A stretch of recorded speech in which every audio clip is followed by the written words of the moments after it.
Four of 22 rounds of play will be brought to you live this morning. We will be starting games momentarily. The players are filtering into the playing room now.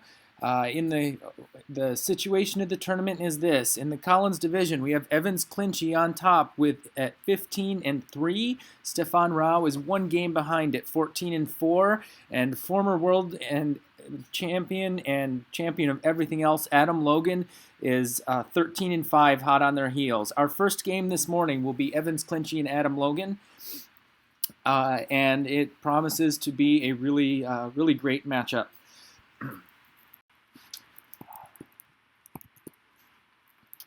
Before we begin, I think we're going to have a chat with one of the players.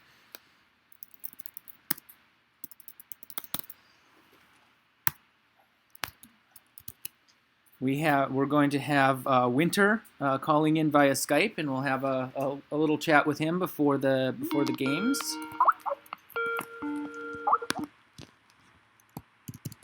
Hello. Can you hear me? Hi, Chris. I can hear you. Hi, you're live on the internet. All right. Do I have the phone angled correctly? Yep. So, good morning. How is the tournament? How is the tournament going for you?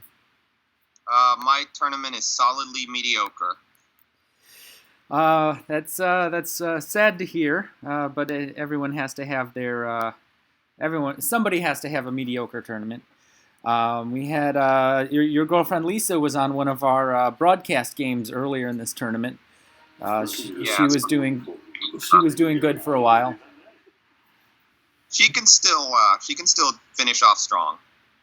Yeah, so we'll be keeping an eye on her and rooting for her. You're a veteran of the tournament scene. You play all over the place. What stands out for you for the Albany tournaments, and especially this New Year's tournament, over some of the other ones you visited?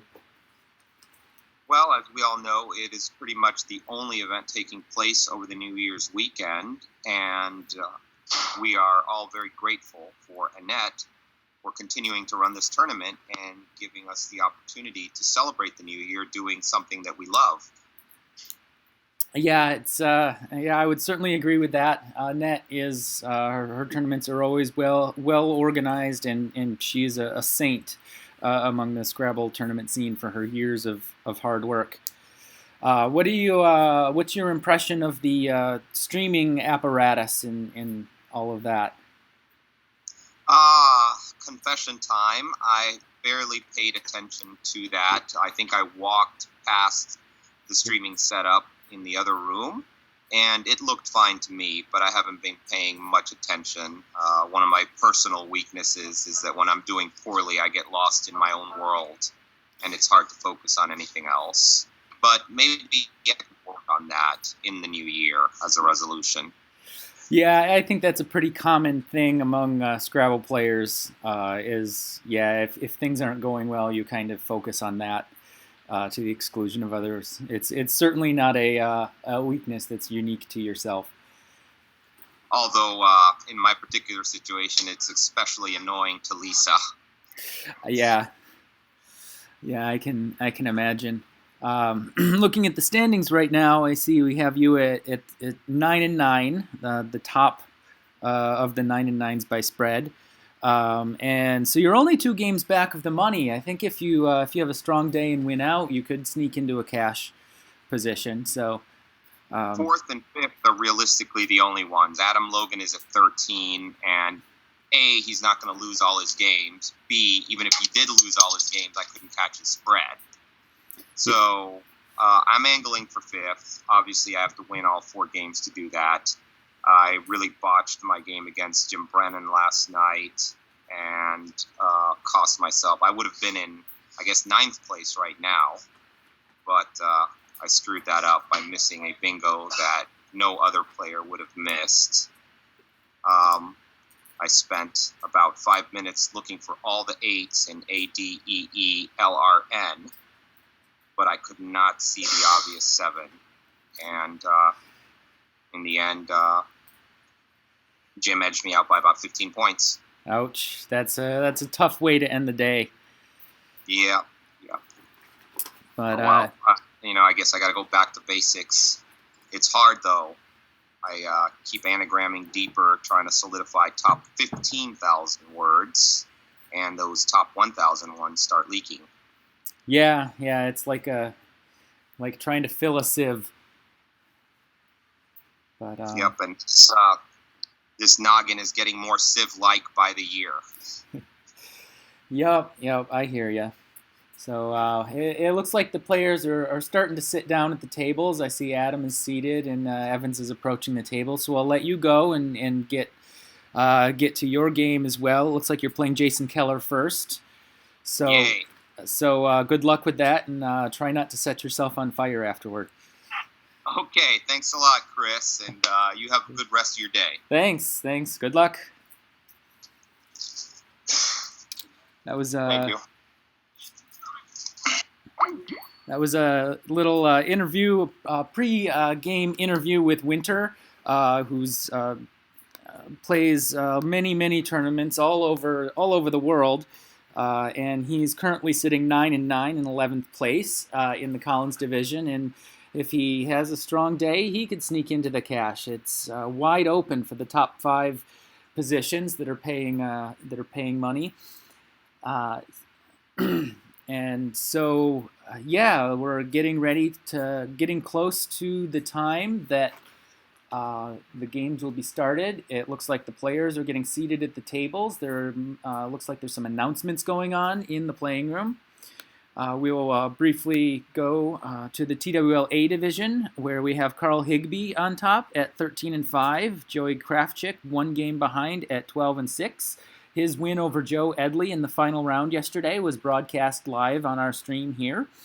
The two of them have 2 games of space between them and the rest of the field. We have Joey Malik on 10-8, along with Joe Edley, Matt Graham, and former U.S. National Championship champion Conrad Bassett-Bouchard. Josh Sokol, a huge crowd at 10-8. So the top 5 places in that division are being paid, and it's going to be a pretty tough fight for especially 3rd through 5th, where there is a very large log jam of players at 10-8 angling to finish in the money.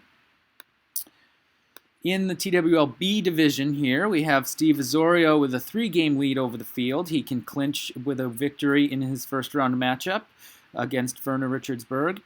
Roger Coleman is sitting in second at 12-6, with Bob Becker and Verna close behind.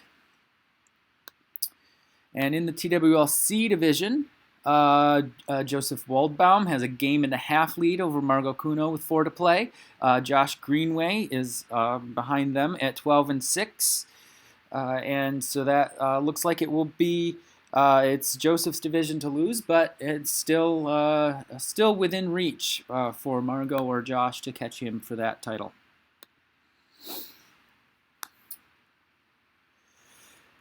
And to review in the Collins division, we're going to be showing you Evans Clinchey and Adam Logan in 1st and 3rd place, respectively, in the Collins division to begin our stream today.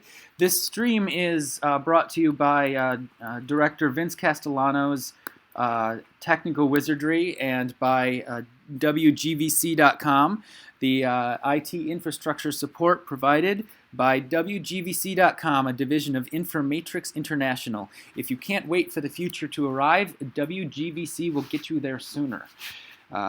He's put together a really masterful setup, put together on the fly. We had a little backstage sneak peek at this technical setup last night. So if you have a chance, you can check out that archived video where we go and go through the camera setup and the data lounge that Vince has set up at the tournament site. It's a really great technical setup put together with one trip to the hardware store. He said they have the whole thing, a couple cameras mounted on the table. We have a camera mounted overhead the playing board on a couple tripods. It's a really impressive thing to see. It looks like it's just jerry rigged together, to be honest, but it's been pretty reliable. The cameras have been really stable. It's pretty unobtrusive for the players, so it's a really great start. One of the goals that we had doing this streaming kind of on the fly is to do a proof of concept that you could stream live coverage of a Scrabble event on a very small budget without a lot of equipment, without a lot of extra technical stuff going on. And I think that this has come off. It seems to have come off pretty well. The technical setup was pretty. It was nice for Vince to put together, and it didn't. He worked hard on it, but it was pretty. Seems to be pretty manageable, and we've worked out some of the kinks, and we'll refine it from here on forward. So thank you very much to Vince for the technical support, and to WGVC.com for the technical support provided to allow us to bring you this stream. So the players are clearing the tiles off the board. For those of you just joining us, this is Chris Leip and Randy Goldberg. We are live in St. Louis, Missouri, broadcasting from our living room in the central west end of that great city. The Scrabble is happening in Albany, New York, at the Best Western across the street from the University of Albany. And this is day 4 of 4, the last 4 games out of 22 from Albany, New York. Players have gathered to celebrate the new year with a major event. And right now we have, it looks like Evans Clinchy is drawing the first tiles of the morning. His game against Adam Logan is about to begin. And Evans' opening tiles are hitting the rack.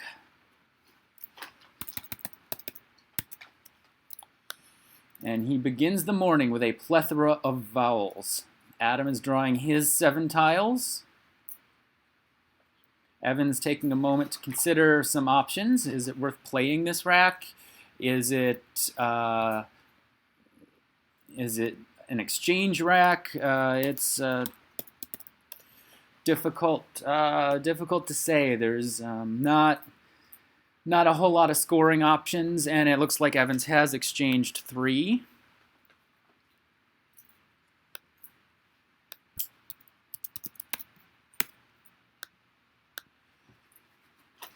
And Adam will certainly bingo with this blank.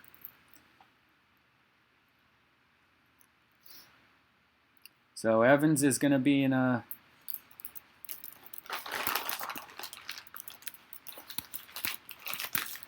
bit of a jam, except that he has drawn a bingo of his own, so it's going to be a shootout. It's going to be an early game shootout. It looks like we're still waiting on Adam to play a bingo, but he has a couple different options that he's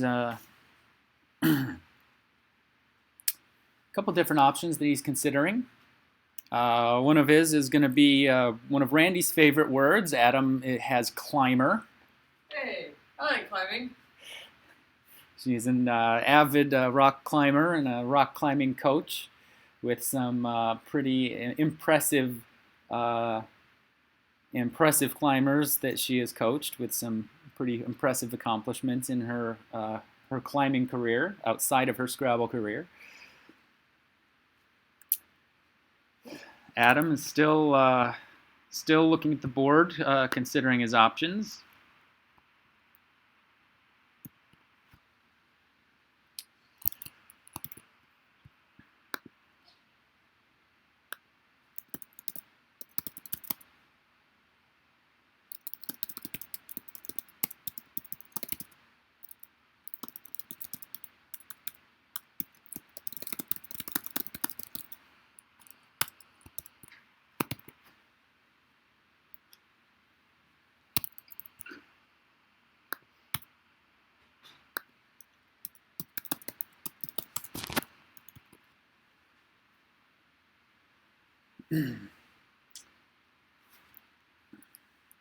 Adam's going to want to choose one of the bingos that puts a 3-point tile on the double.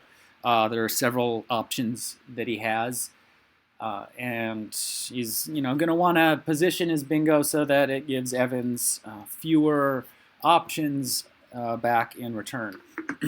So how would you be weighing your options here if you were Adam? Wide open board. How would you decide what to play here? Well, most of the stuff, you have a couple different choices, main categories of choice. Any of the ones that start with the microbe or be crime or climber, they're going to fit right here. And so you're going to be looking at the second letter which opens up this double lane, and the S hook at the end, which opens up this double lane. There's also a possibility of reclimb, which is going to fit right here. It leaves this double lane wide open, but you're still going to be concerned about this. And you're going to be concerned with, is there a front hook? I don't think pre-climb is good, but, we're... and Adam has played microbe, and he's positioned it such that the B in microbe hits the double, so it is for the maximum score. And Evans immediately comes back with his Enhalos.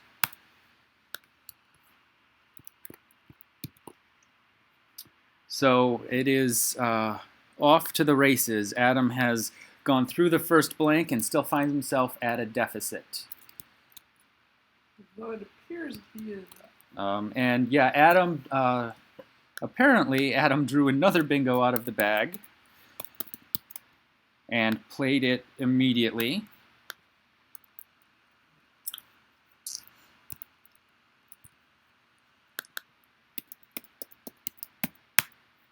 So this is certainly gotten to be a high scoring, high intensity game so far.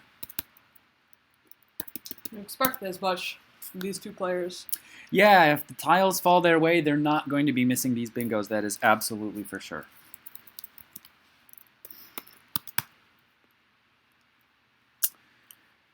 So Evans is back on turn. He's looking at a bingo-sized deficit.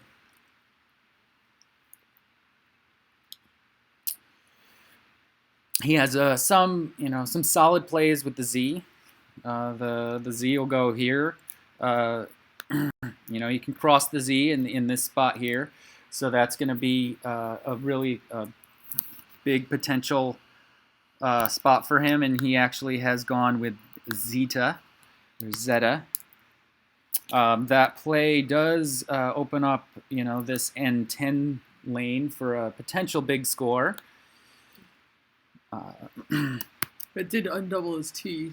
But it did undouble the T, which that was the trade-off that Evans needed to make. Does he undouble the T, play Zeta there, or does he play something like Zep there that saves the T's, but it doesn't and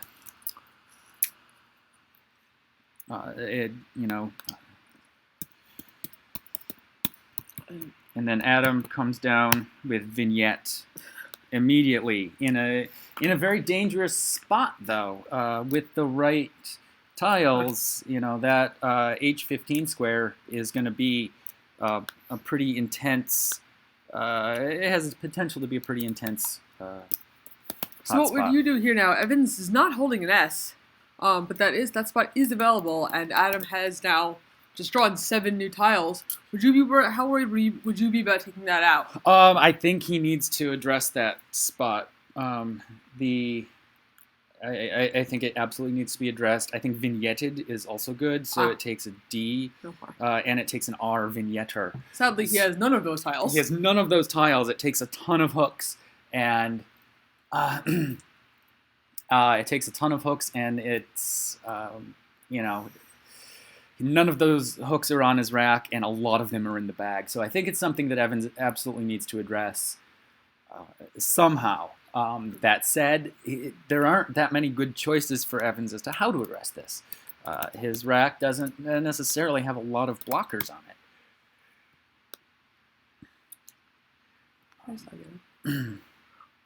So it's going to be his highest scoring play is nowhere near there either. Yeah, his highest scoring play straight up is going to be just playing get up down here and taking out this N10 spot, which is itself a potentially big play for Adam. If he has a Y or an H or something in that spot, or a W, it could go for 50. However, this could easily go for 70, 80, 100 points with the with big stuff. And if Adam has drawn another bingo, that's going down for 120. Right. So yeah, Evans is in a pretty tough spot here. He's going to end up having to choose between just rolling the dice and seeing what happens, or giving up a ton of equity to try and make some sort of ineffective block. And Evans actually does just play what his rack demands, makes the natural play, and get up goes down. Sadly for him, Adam has drawn a couple of options for hooking vignette. Yeah, unfortunately, he has an R and an S. Looks like he is just deciding what to play there. He's playing Curies. And yeah, this is and slotting the K and scoring all of the points. Yeah, this is pretty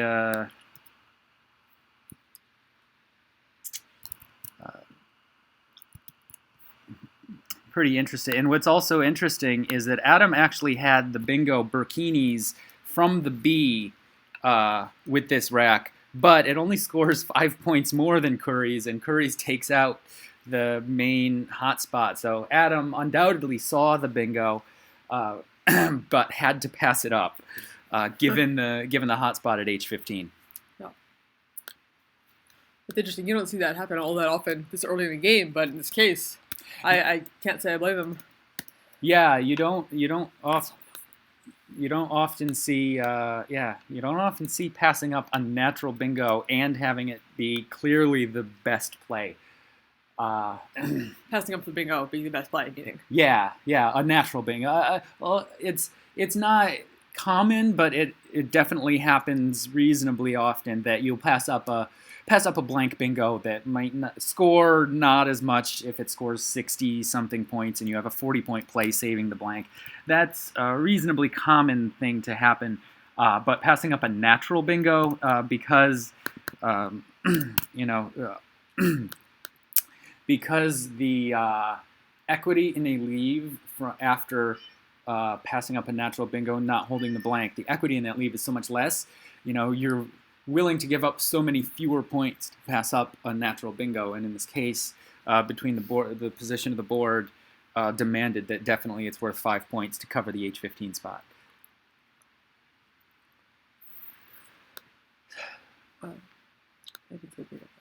Evans has made a play, and look, yeah, that was Adam's rack. So Evans, with his plethora of A's,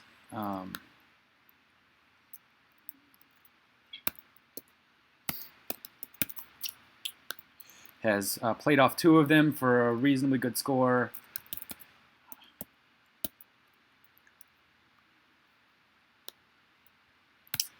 And has drawn into a reasonable balanced rack. Adam is on turn right now.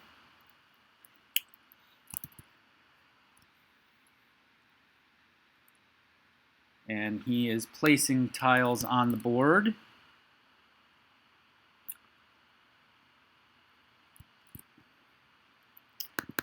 And yeah, he takes out this O column spot, and it's a scores a bunch. Scores a bunch. Does a lot of things that it takes out a hot spot on the board. It's pretty straightforward play.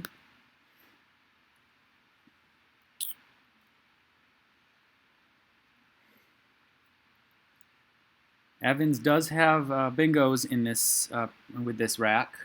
Would expect him to find. Hopefully he will find them and play one of them. Playing against Adam, it is always it is unforgiving. There's little margin for error. So with basically a 2 bingo deficit, it's going to be important for Evans to hit this, and then hopefully move on, maybe draw the second blank. The game is by no means over with a blank in the bag, but it's finding this bingo is going to be vital.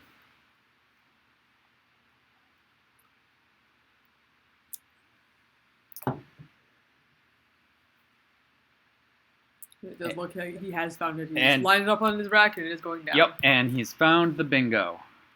And he played it in the higher scoring spot. Down it goes. Is a good idea?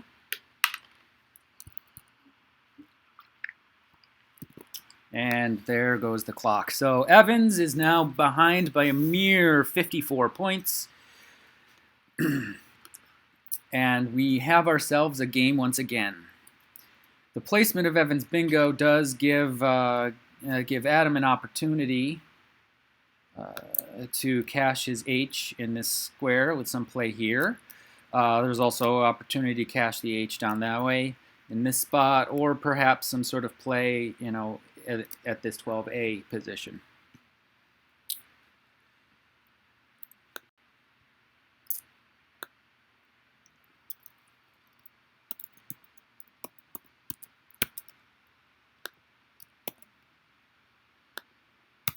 Adam's still considering his options. There's several, like I said, there's several different ways he could go, and he does take advantage of this O column spot, balancing his rack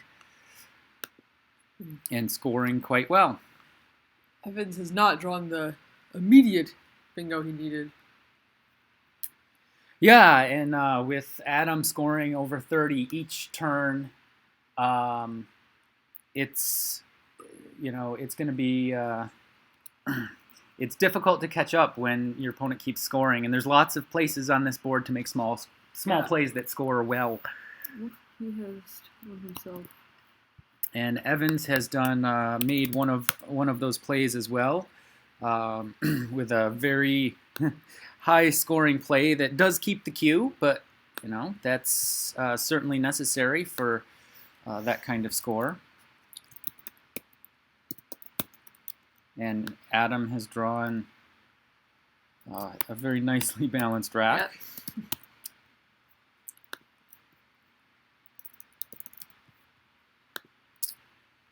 Yep. Adam does have a bingo that plays, just one, and so we'll see it going down. Expecting to see this go down pretty soon, and it's going to be a continual uphill battle for Evans in this position. It's impossible to beat Adam Logan when he's drawing well. If Adam is going to have a 4 bingo game, it's pretty unlikely that you're able to catch him.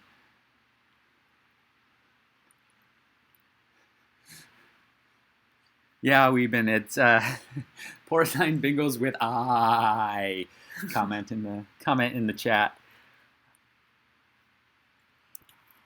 So, and I don't see any reason for Adam to forego this bingo the way he forewent Burkini's. He is taking his time on it. More so than I would have expected. Yeah, he's taking a bit of time. Make sure he doesn't miss, there are no other options out there. Yeah, there's 23 tiles in the bag. This bingo will put him up by about 130 points. And will leave 16 in the bag. So Adam is perhaps considering, how the pre-end game will work after this bingo. What's the worst case scenario that can happen? If he makes this play, how possible is it? How likely is it that Evans is going to hit 2 bingos in a row to bingo out? 2 bingos in a row to close the game and catch him. And that's really the worst case scenario for Adam here. If so it's going to be, a consideration. That said, Adam has missed bingos in the past. Has he? There was at the Canadian Nationals, there was one where he did miss a pretty high prob bingo, but looking at the rack cam he has now, not missed this one. he has not missed this bingo. All 7 of his tiles are currently on the board, and Adam has bingoed with Pecorini. Good job, Jeremy. Way to find it.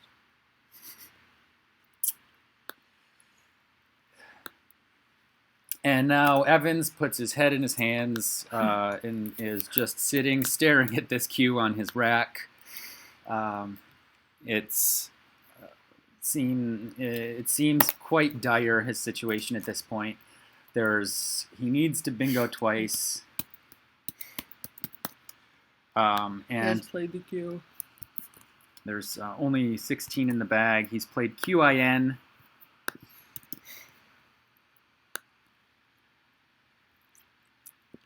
Which moves the queue and hopefully will lead to some greener pastures in turns to come. Adam has drawn some creative dreck.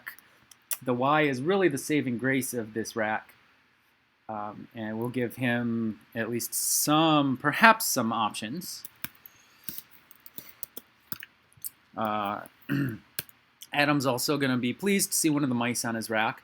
In a situation like this where you have a lead, you want, even if you can't use the remaining power tiles to great effect, you want them on your rack to deny your opponent the opportunity. So we have exactly 14 tiles in the bag. The unseen pool on the screen is what is unseen to Adam.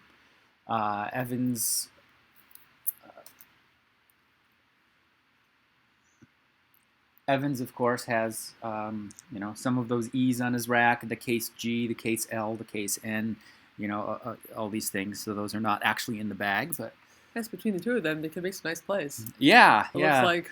They could get together and trade. Mm-hmm. So it looks like there's not great scoring opportunities. The static Quackle evaluation is suggesting some exchanges, although in this that may be the equity play, but in this game situation, you certainly don't want to exchange. No, and I couldn't see Adam choosing to here. All he needs to do is look up the board and, score we can. Yeah, taking the opportunity to make a play that controls the board is pretty important, and it's worth a good deal of equity at this point. He does play Verd, which does well on Adam to control the C and E columns next to Pecorini. And he has now drawn the second blank. Yeah. So that will be of great comfort to him. Yep, and also the X, because we do still have this J14 square. Yep. That is a big a big XI XU spot. Mm-hmm. And yeah, Adam's looking at playing XI for 50 next turn, saving the blank. That's probably going to go down no matter what threat Evans creates, unless maybe if Evans finds a way to open up a triple, that's where there's a potential 9-timer out. But yeah, in a late game situation where you're ahead by quite a bit, and Adam is ahead by 2 bingos, and he was facing that 7 consonant rack that had the Y, had some flexibility, and in another situation that rack may be an exchange rack, but the play of Verd, this was a bit of a difficult lane to block. This was a not difficult lane to block. Probably the main threat was that Evans would come down with some bingo ending in ES or ED, and then open up a potential triple, open up some stuff to column 3, 4, or row 3 and 4, and so that playing Verd versus exchanging that rack, forestalled those options, and just made it so that. Cut those off at the pass. That wasn't going to happen. Verd also, blocked any possibility of an 8A play, which would then serve to develop a column, in both directions here. And so that can't happen with that V on the C7 square. We've had a couple plays made. Evans has tried to balance all of the E's on his rack by playing P, and Adam, as we suspected, comes immediately back with the X play, and this is a very difficult Evans is looking at a bingo on his rack. It's not going to do him much good. Yeah, and now Evans is looking at a 7 that's not going to fit on this board.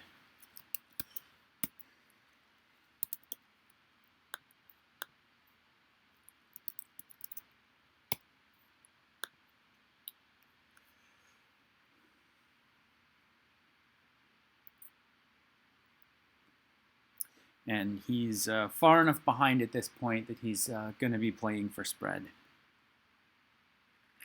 What was his lead on the field coming into this game? He was a game ahead of Stefan Rao and 2 games ahead of Adam Logan. So after this, he will be a game ahead of Adam, and we just do not know about Stefan. It'll depend on Stefan's game with Brad, is that correct? Yep, Stefan is playing Bradley Whitmarsh in the first game this afternoon, and there is no result left. Morning. This morning, and there's no result yet in any of the games, so it'll depend on that outcome. Let's play Jag.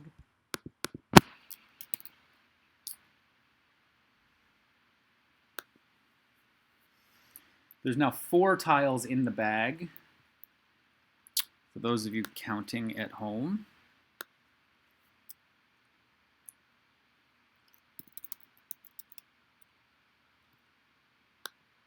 Adam is counting the tiles right now. He will find 4.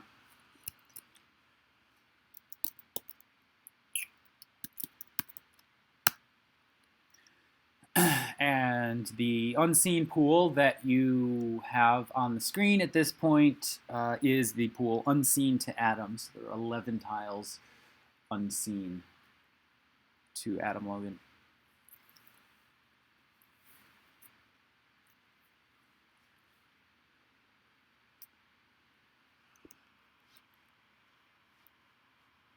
He is taking his time and thinking. Adam has, both players have about 12 and a half minutes on their clock, so the clock is not a factor in this. We're hoping that we'll get perhaps a post-game chat with Evans after this. Adam is notoriously camera averse. Adam has made a play. He plays FY off. That leaves 2 tiles in the bag and cleans up his rack. There's possibility for Adam to draw into yet another bingo of his own, perhaps.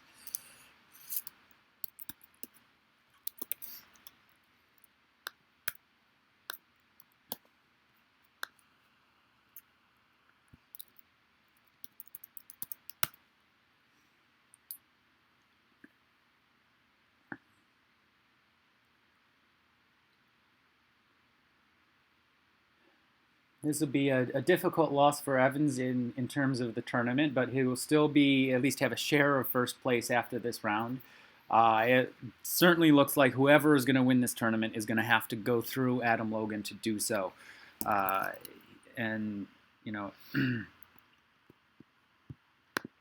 Seems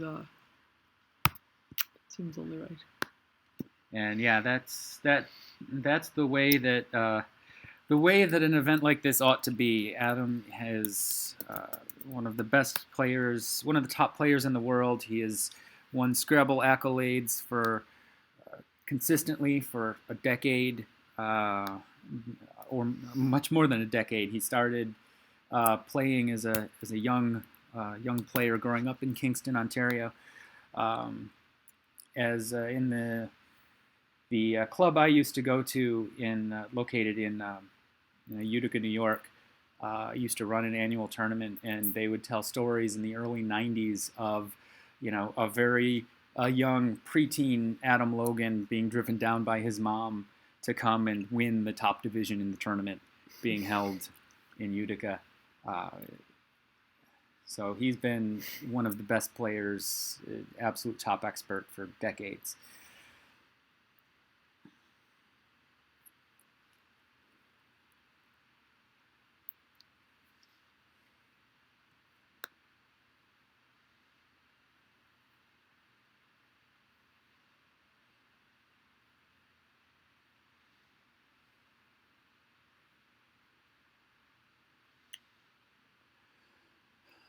So Evans, with playing off the O, leaves one in the bag. I would guess he made a play like that as much to forestall a potential bingo from Adam, rather than set something up himself, and also to not empty, so he can perhaps set up his out and two, go out first, and pick up a little bit of spread in that way. Because his play did actually block the easiest line on the board, it looks like. So he clearly was not thinking about trying to bingo out on his own. Right. He probably saw something in the unseen pool that Adam could have, and blocked it. Make sure that he's not losing this game by 300. That maybe he can salvage a 150-point loss. Sometimes that in itself is its own skill. It can be really difficult when you've had a frustrating game like this. Must have been for Evans. To sort of keep your head about you and say, well, all right, I'm gonna do what I can do to save the spread I can, not just go out and do something desperate and crazy. Yeah, that's a really good point, and that's something that I think Joe Edley mentions in his book Everything Scrabble, that there comes a point where you have to decide this game is lost. Like, I'm not going to win the game, and the point that you decide that, especially in a game like this, is there may be 14 tiles in the bag when you decide I'm not going to win this,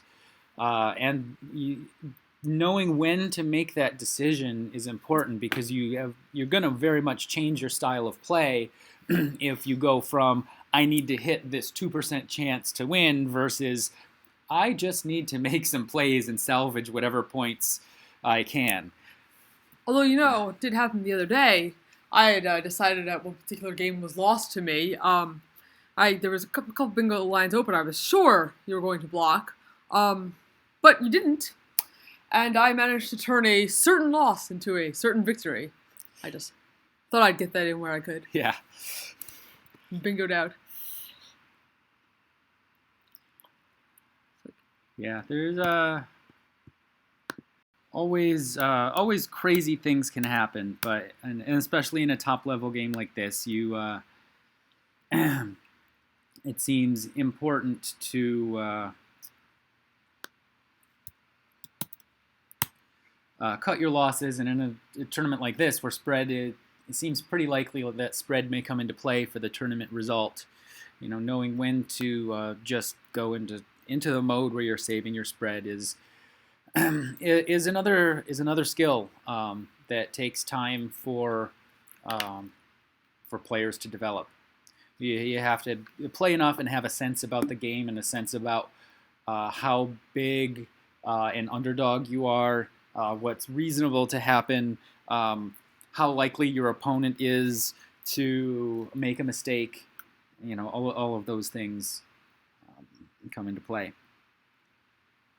There was actually a game that Jason Brosma posted on Facebook. It was an end game, and we took a look at it last night. He was in a situation where he was down by about 60 points, and there was a Q play and a cramped board, a Q out and a cramped board, and he needed his opponent to make a very bad mistake to win the game. And it was a really clever end game where he goaded his opponent into messing up.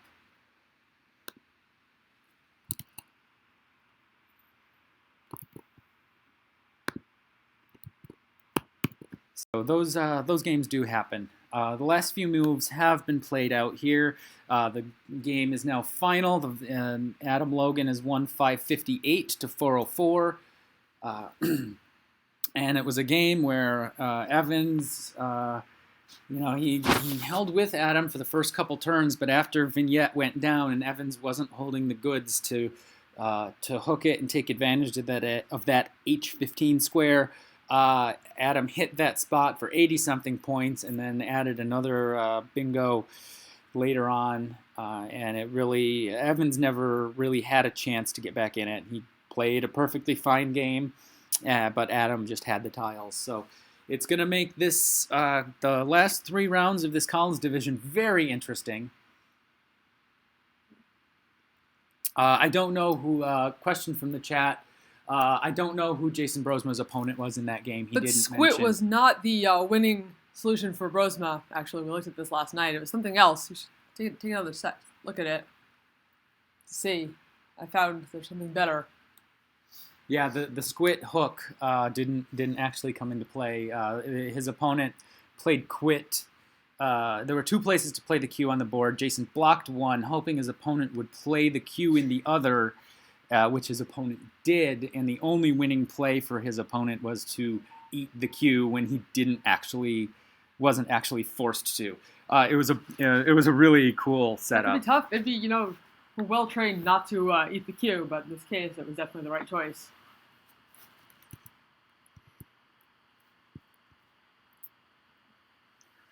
No, playing quit to set up the S was not what happened. Was goaded him into playing his Q, which allowed him then, to playing quit, play his Q, which then allowed Brosma to score the points he needed to score off of the Q himself, because he came into this with just a basic stick wasn't possible. It also wasn't gonna do it. He was behind by a bingo score.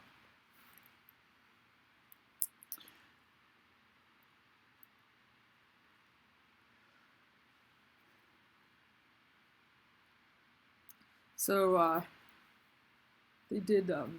Vincent say he wasn't sure that Evans would be up for a chat after this game. So we may not be looking at any interviews here. We'll wait and see what the results come in. We can see what's happened with Stefan and Brad. Find out if Evans has maintained his spot in first. Yep, we don't have very many results. Oh, we have a call coming in. Hello. Hello. You're on the air. Oh, hi, Chris. How's it going? Hi. That was painful. Yeah, I don't really know what to say about that game. I'm going to try to find something interesting. I don't know. What do you think? Yeah. You didn't play any phonies. Yeah. They were all real words. Yeah, I don't know. Felt pretty good early, right? I got in Halos for 87, and I got the Z for a lot. I'm in great shape, and then he just would not stop playing bingos. Yeah. It's a problem. Yeah, Vignette was really tough because it takes a ton of hooks, and you were holding none of them. Oh, jeez. Yeah. I played Get Up, turning over 5 tiles, hoping to draw something to play there, and it just didn't matter because he had the S right away. Yeah. Yep. Yeah, and the... he actually turned down a bingo there. He had Burkinis for 86. Yeah. But he had, Curry's for 81, taking out that spot, so you couldn't have it. I mean, it was interesting to see. Yeah, Get Up actually set up Burkinis from the B and microbes. That's so generous of me. Yeah. Wow. I'm so great to him, yeah. I thought I was still in it. I played Ieltra and I'm down by 90 or something. But if I get the second blank in bingo, I have a chance. But then, he just kept going more. And so, it was just kind of, Yep. What are you going to do? Yeah. So I guess just waiting on Stefan and Brad, see what happens in that game. And I don't know, maybe Stefan's in first now. Who knows? Right. Going to be an interesting finish. Going to be really interesting. Yeah, it's going to be really close. We got you and Stefan and then Adam right there. It'll be interesting. Winning Scrabble tournament is not easy. Who knew? I know, right? It's like tough final day. When Adam and Stefan are in the field, it's not a cakewalk. No, definitely not. It's going to be. I'm going to get paired against somebody pretty good, like one of those two guys, right? So it's going to be tough. But looking forward to the finish, whatever happens. Yep. Yeah, and looking forward to seeing some more of your games on the broadcast board, hopefully, and hopefully games in which you have more bingos than your opponent does. I just want to be competitive with him, just give him a little scare. That's all I ask. Oh man, we'll see. Yeah. I was happy I didn't lose by more. I'll take 150. It could have been worse. Yes. Yeah. Good attitude. He didn't have a bingo at the end, right? When I played 2 for 2 points, that didn't block anything. He wasn't going to bingo. I don't think so. He had the WU along with the blank, so I don't think there was anything. Right. But unseen to you, he could have probably. Yeah, there was stuff. I forget what there was, but there was stuff. I don't know. All right, I guess I'll go. Psych myself up for the next round and get ready. Yep. Yeah. All right, good talking to you guys. I'm going to pass you back to Vince. All righty. Good luck. All righty.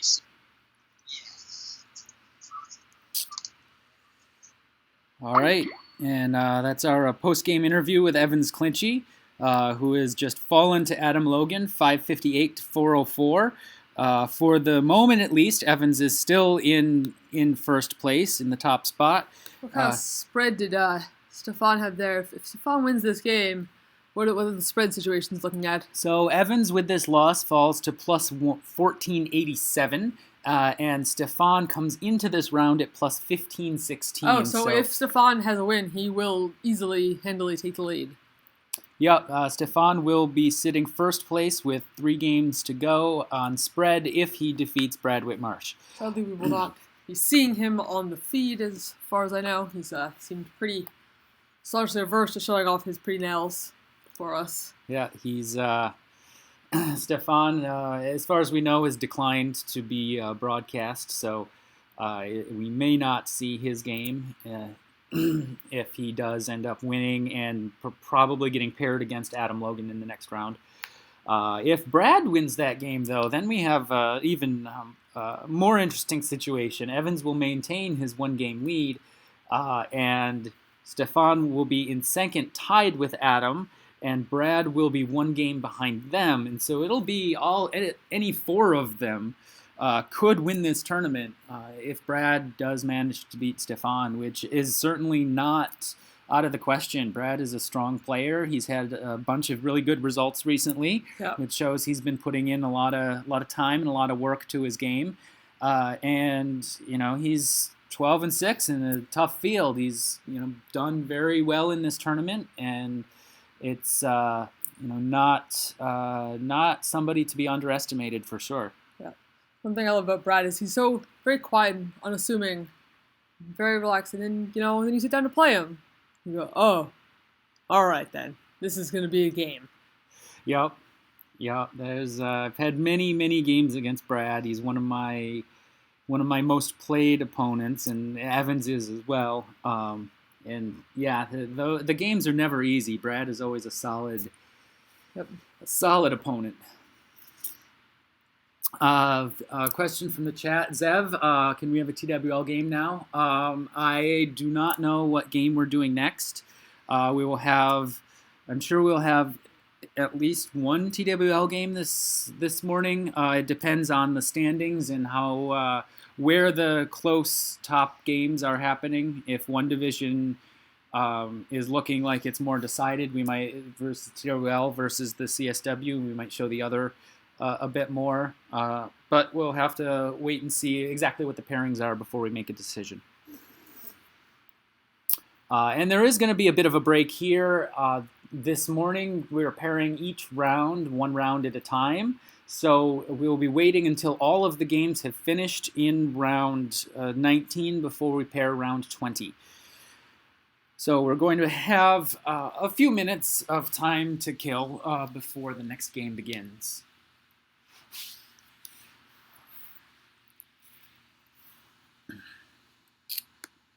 We'll have a look here at the TWL-A division. There's a few results in. It looks like Joey Kravchik has lost to Matt Graham, falling to 12-7. Carl Higby is still playing Conrad. He is at 13-5, and he has a chance to take a full 2-game lead over the field with a victory over Conrad. Carl is a very, very good player from the Albany area. Played him many times as I, when I lived back in New York. He doesn't seem to travel a whole lot outside of the upstate New York area, but he's a solid, absolutely top player. Him being at the top of this field is not at all a surprise. Looks like it was a big win for Brad over Stefan. Oh, my thing is now not showing up. There. Yep. Brad won. Brad beat Stefan 563 to 399. So that will leave Evans sitting in first, still a game up on the field. And it has also cut in a bit to Stefan's spread, which will make the rest of this that much more interesting. So yeah, that's very interesting. The pool of players at the top of the field in Collins gets a little bit a little bit larger. Brad could have been knocked out of contention for first with a loss, but with that win, he puts himself very much still in contention to catch Evans. He is now 2 games behind. He remains. He will now be 2 games behind the lead with 3 to play. Absolutely doable. If Brad wins out, he may win this tournament. And yeah, Evans maintains his 1-game lead on the field. Stefan falls to 14-5 in second place, and you see now the standings are updated. Adam remains in third, and Brad remains in fourth. Tim Weiss's game is still outstanding. He was 11-7 going into play today. And he is playing. He's playing Jim Brennan. Okay. How about our breakout star of this tournament, Jen Lee? Jennifer Lee, 11-7, going in with a tie with Tim Weiss going in today. He's playing Brent Weil. No score in that game yet. And Jason Keller beat Winter, who we had a chat with before the game started. Winter falls to 9-10 and is all but officially eliminated from contention for a money spot, but Jason, with that victory, is still very much in contention to pull into those top 5 positions. I got to watch him pull the happy win over Adam yesterday. Yeah. Jason had a really nice game against Adam Logan yesterday, dealt him one of his 5 losses this tournament. Another person who dealt Adam one of those 5 losses was Jen Lee, who again said is the breakout star of this tournament. She is currently looking at a bare minimum of 100-point ratings jump. Very well deserved. She's put in a lot of effort, and it's great to see her doing well. Yeah, it's she's doing quite well. We've seen her in a couple of the annotated games, and yeah, she's put together quite a run this tournament, and hopefully she'll keep it up today and put up a couple more wins. But no matter what happens, she will have had a really solid run. There was one point about almost halfway through the tournament where she was sitting in first place even. Yes. So props to her for a tournament well done.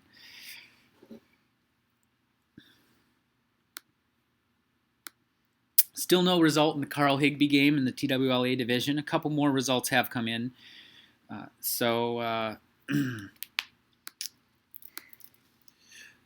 We have Joey is in second at 12-7, and then we have a bunch of players on 11-8. That whole group of 10-8 has started to, filter down. We have Joey Malik and Matt Graham and Lloyd Mills all on 11 wins now. Mac Meller is on 10.5 wins. And Conrad is still playing Carl. He has a chance to move up in the standings to probably 5th place with a victory over Carl at 11 wins, or he could fall down to about 10th place with a loss. In the B division, we have Steve Azorio lost his first game against Bob Becker. He still requires another victory to seal the tournament. His magic number is 2. He has 2 games with 3 to play over Roger Coleman, so it would require a Steve victory and a Roger loss or a Bob Becker loss to clinch that. But he's certainly still in very good position to be Gibsonized and clinch the B division with a round or 2 to play. Similarly, in the C division, Joseph Waldbaum lost his opening game of the day to Margot Cuno, so only a half game separates them at the top of the C division standings. So lots of competition and a very close matchup this morning. Going to take a short break now to take a break in the stream in order to set these up as separate files for the archive. So we will leave you for a minute or two, and we'll restart the stream very quickly.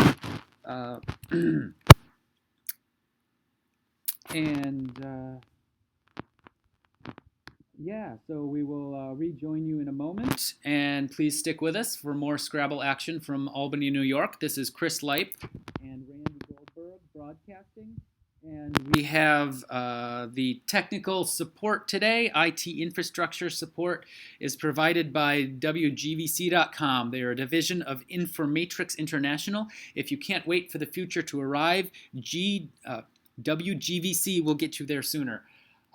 Please stick with us, and we will return in just a moment.